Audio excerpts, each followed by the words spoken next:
In the last video, we examined how to use select function from dplyr package. In this video, we will extend our discussion on select function by looking at various helper functions.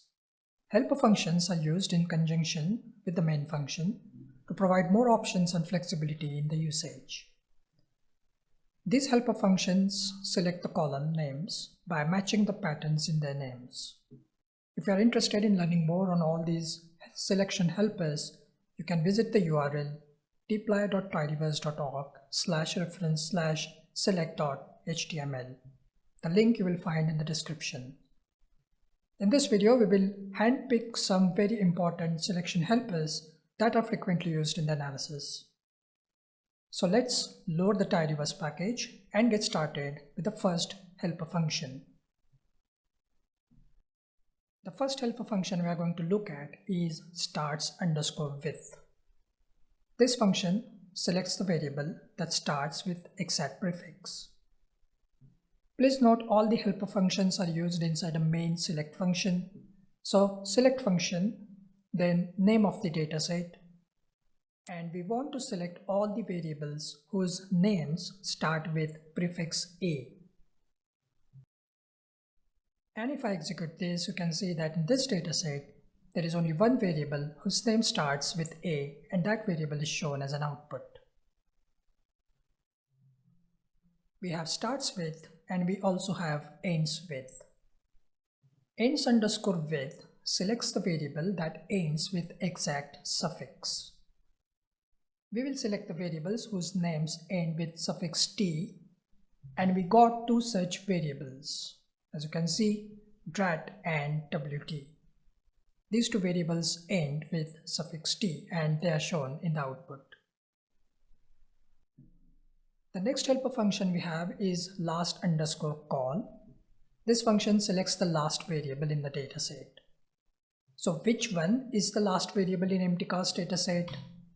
Let's execute this. And as you can see that the last variable in the dataset is carb. Last_call function can also be used with the offset. It selects the columns located at the offset value from the end. So in this case, the offset value is 2, so it will select the column with the second position from the last. And as you can see that the column AM is having the second position from the last, and that's what the output is shown. And if I show you the empty cast dataset, you can see that the position of the column AM is second from the last, and that's what we got in the output. The next function is contains. It selects the columns whose name contain a word. So we'll select all the columns whose name contains letter S. And if I execute this, then in the output you can see that all these columns contain a letter S somewhere in their character strings. So far, all these helper functions we have seen use exact matches. That means they don't use regular expressions. We can extend this one step further by using regular expressions in our selection. Including regular expressions give us a lot more flexibility in selecting the columns.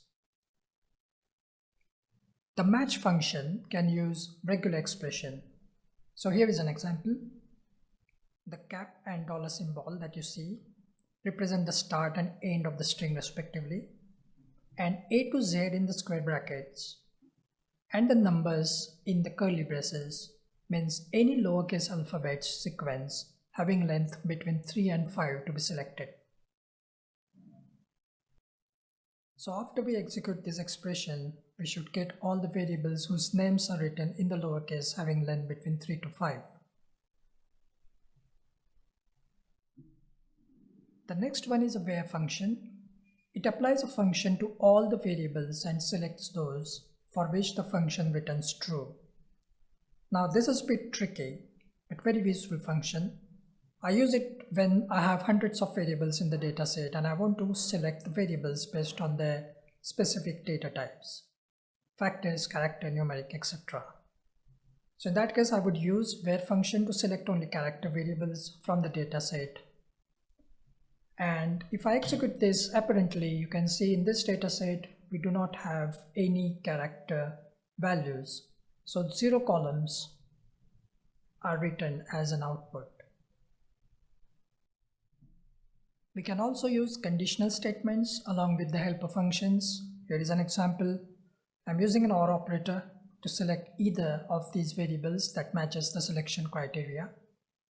So we got cylinder variable and all the other variables that either start with A or end with B.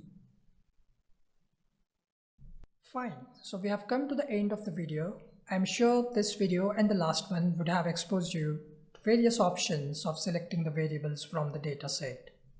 In the next video, we will look at arrange function.